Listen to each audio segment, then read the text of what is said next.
CA inter strategy for first timers. आज इस video में मैं आपको बताऊंगा कि जो बच्चे सीए फाउंडेशन का एग्ज़ाम दिए हैं उन बच्चों को इंटरमीडिएट में एक ग्रुप की प्रिपरेशन करनी चाहिए या बहुत ग्रुप की प्रिपरेशन करनी चाहिए, और कब अगर बहुत ग्रुप की प्रिपरेशन स्टार्ट कर दिया तो कब उनको सिंगल ग्रुप पे शिफ्ट हो जाना चाहिए। और साथ ही वो कॉमन मिस्टेक भी मैं आपको बताऊंगा जो बच्चे कमिट करते हैं और एक विशिष्ट साइकिल में फंस जाते हैं, जिससे कि फिर वो क्लियर नहीं कर पाते, 2-3 अटेम्प्ट देने के बाद में फिर उनको सीए छोड़नी पड़ जाती है। तो आप इस वीडियो को पूरा देखें, अपने दोस्तों को शेयर करें और साथ में वीएसआई का यूट्यूब चैनल सब्सक्राइब करके बेल आइकन दबा के देखें, जिससे कि आपको इम्पोर्टेंट स्ट्रेटेजीज मिलते रहें। और साथ ही आप कमेंट जरूर करें। तो सीए इंटरमीडिएट के बच्चों को अब फर्स्ट ग्रुप एक ग्रुप करना चाहिए, सिंगल ग्रुप करना चाहिए, दोनों ग्रुप करना चाहिए।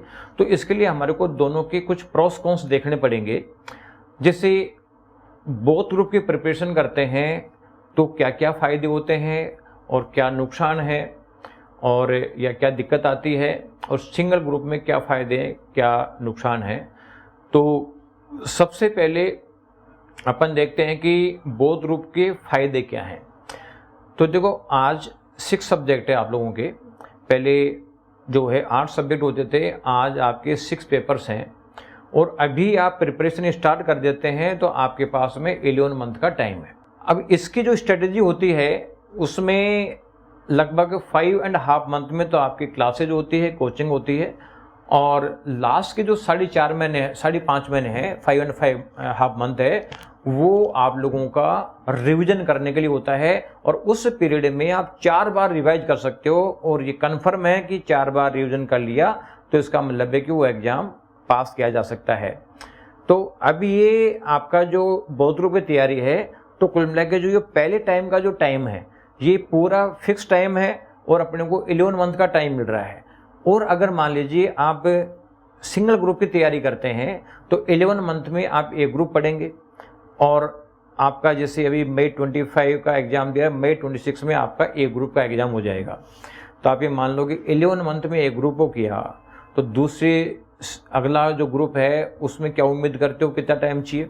क्योंकि उसकी एग्ज़ाम का रिजल्ट के बाद में मिलेगा आपको 50 डेज, और एक अटेम्प्ट छोड़ देते हो, यानी आप मई के बाद सितंबर नहीं देते हो तो आपको जनवरी देते हो, तो ये मान लीजिए कि आपको 5.5 महीने का टाइम मिल जाएगा। जब एक ग्रुप के लिए आपको मिला है 11 महीने का टाइम, दूसरे के लिए 5.5 महीने का टाइम मिलेगा, तो 5.5 महीने में तो इसका मतलब लगभग 4-4.5 महीने में तो सिंगल ग्रुप का कोर्स होगा। तो रिवीजन करने के लिए कितना टाइम मिलेगा? आपको रिवीजन करने का टाइम नहीं मिलेगा, तो फिर आपको एक अटेम्प्ट और छोड़ना पड़ेगा।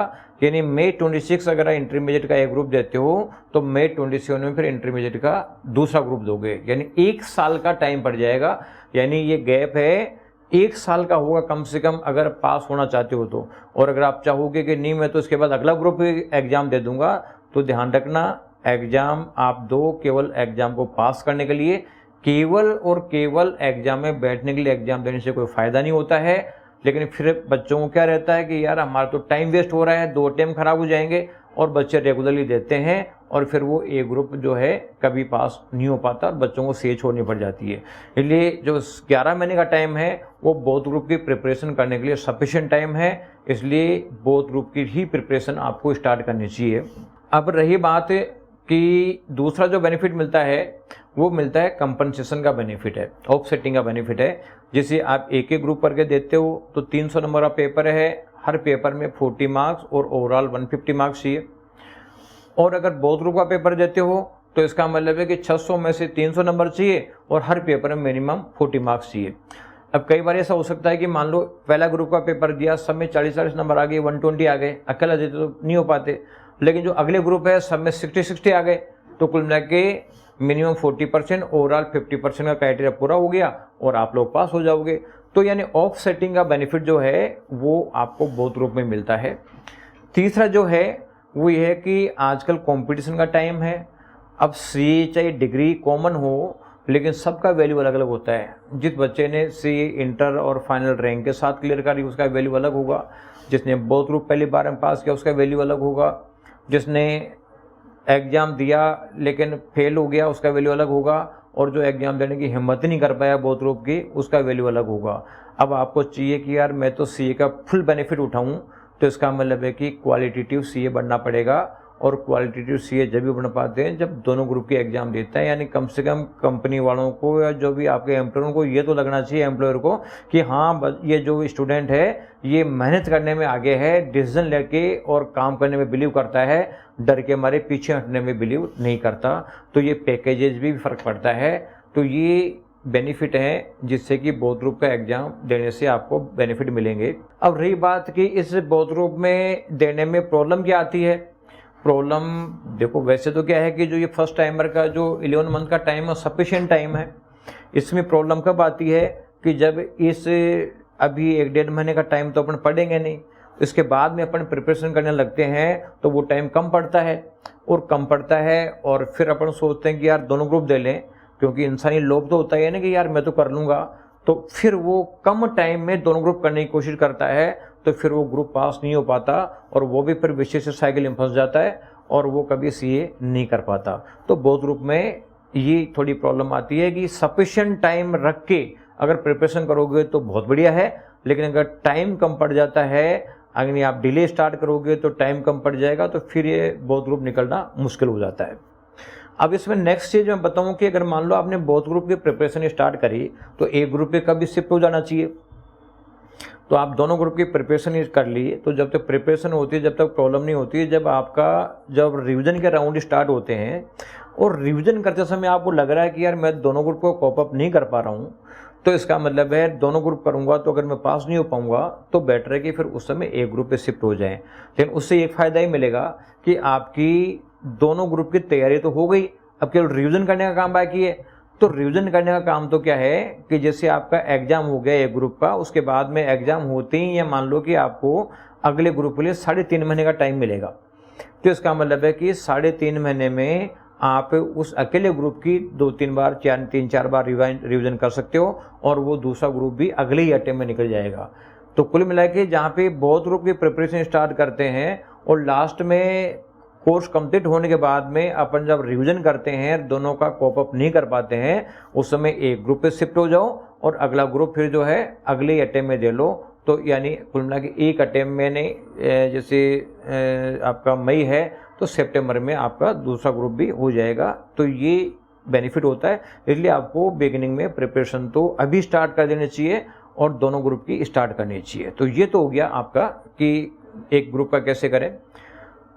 अब जो प्लानिंग मैंने बताया कि इसकी प्लानिंग क्या रखनी चाहिए, तो देखो शुरू के 5.5 महीने का टाइम तो कोर्स कंप्लीट करने में, आप कोचिंग करो कहीं पे भी तो भी लगभग 5.5 महीने का टाइम लगेगा, और नहीं करते हो तो टारगेट सेट करो कि आप 5.5 मंथ में एक बार पूरा कोर्स ढंग से मॉड्यूल को पढ़ते हुए आप कर लें, और उसके बाद आप 4 बार रिवीजन करने का सेट कर लें।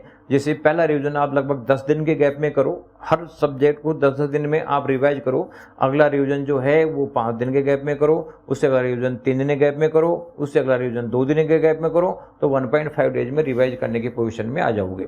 तो ये एक आपको प्लानिंग रहनी चाहिए। साथ में क्या है, आप लोगों को मॉक टेस्ट जरूर देने चाहिए। अगर आप किसी कोचिंग में कर रहे हो, यानी फेस टू फेस कोचिंग है, तो वहाँ तो आपको मॉक टेस्ट मिल जाएंगे, तो मॉक टेस्ट आपको जरूर देने चाहिए।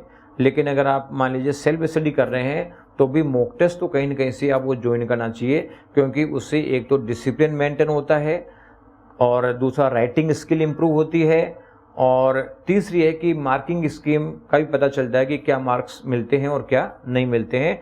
तो आप लोगों को ये स्ट्रेटेजी फॉलो करनी है, और बेटर कोई मेंटरशिप के वो चले जाओ, यानी कोई पर्सनल पर्सन मिल जाए आपको मेंटोर करने के लिए। तो क्या होता है कि हमारे जैसे मिडिल साइज कोचिंग होते हैं वो जो है पर्सनल मेंटरशिप भी प्रोवाइड करते हैं कि चलो यार ठीक है, एक बच्चे को उसकी सिचुएशन के हिसाब से कैसे डील किया जाए। हाँ, ये बड़े जो पोर्टल्स वाले होते हैं, वैल्यूएशन वाली स्टार्टअप्स वगैरह, तो यहाँ इस तरह की चीज़ें नहीं होती है। तो ऐसी जगह तो फंसना बेकार है, वो कोई मतलब नहीं है। अब मैं कुछ कॉमन मिस्टेक बताऊंगा आपको जो बच्चे कमिट करते हैं और उनको लास्ट में सीए छोड़नी पड़ती है, तो टाइम भी वेस्ट हो जाता है, इज्जत भी खराब हो जाती है, और कुल मिला के मिलता कुछ नहीं है।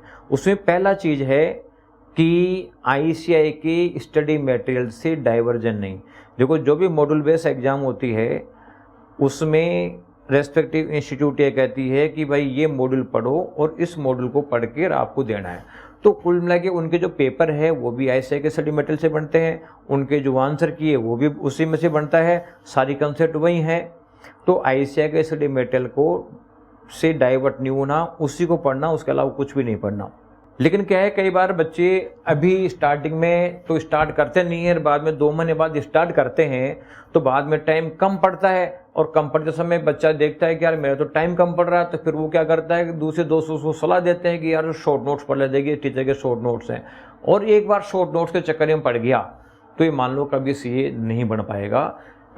इसीलिए हम कहते हैं कि बिगिनिंग में तैयारी स्टार्ट कर देनी चाहिए, ICAI के स्टडी मटेरियल से करनी चाहिए, इसके अलावा प्रिपरेशन नहीं करनी चाहिए।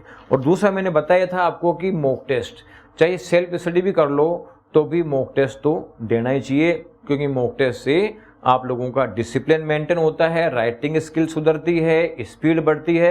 ये सारे बेनिफिट जो है ये मॉक टेस्ट से ही मिलते हैं। और रही बात कि आप लोगों को कोचिंग, अब देखो कोचिंग भी आप लोगों को स्टार्ट करनी है तो बहुत सोच समझ के करना चाहिए, क्योंकि आजकल कॉमर्शलाइजेशन का ज़माना है, लोगों को अपना वैल्यूएशन बढ़ाना है, बच्चे इंक्रीज करने हैं। तो इसके लिए जो है तरह तरह की हथकंडे अपनाए जाते हैं कि साहब फीसेज में ऑफ़र कर दिए, रिकॉर्डिंग क्लासेज आपको दे दी, ऑनलाइन भी दी, सब तरीके की फैसिलिटी मिल जाती है। तो आप ये डिफ्रेंशिएशन करना देखो कि उस कोचिंग का मालिक कोई CA है या फिर जो है ये कोई स्टार्टअप वाले हैं। तो अगर आप ये मानते हो कि अगर ये आपको ये पता है कि हाँ यार कौन चला रहा है इस कोचिंग को, तो आप सही जगह पहुंच सकते हो, क्योंकि जो टीचर से कोचिंग वाला बना है वो फ्री पढ़ाई करवा देगा। लेकिन अगर मान लो शुरू से ही कॉमर्शियल कोचिंग वाला है, कोई टीचर कैटेगरी में नहीं है, तो आप ये मान के चलो कि वहाँ पे आप अपना टाइम वेस्ट करोगे, ज़िंदगी ख़राब करोगे।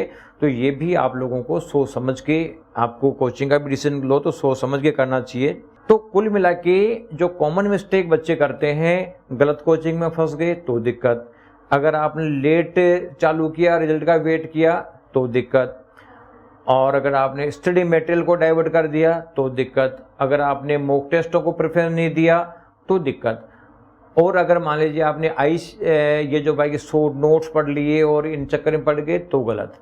तो कुल मिला के देखो, इन चीज़ों को अवॉइड करना चाहिए। इनको अवॉइड करने का तरीका क्या है, क्योंकि आप लोग क्या करते हो कि ये देखते हो कि यार मेरा दोस्त किधर जा रहा है, मैं वो काम कर लेता हूँ।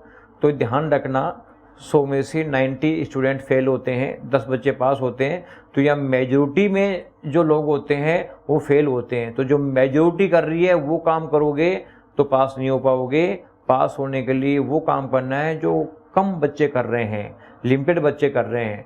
इसलिए जो कम बच्चे काम कर रहे हैं उनको फॉलो करना है, वही सक्सेस का एक क्रक्स है। तो ये छोटी छोटी चीज़ें अगर आप ध्यान रखते हो तो पहली बार में आप इस एग्ज़ाम को क्लियर कर सकते हो, और वो भी रैंक के साथ में कर सकते हो। Thank you.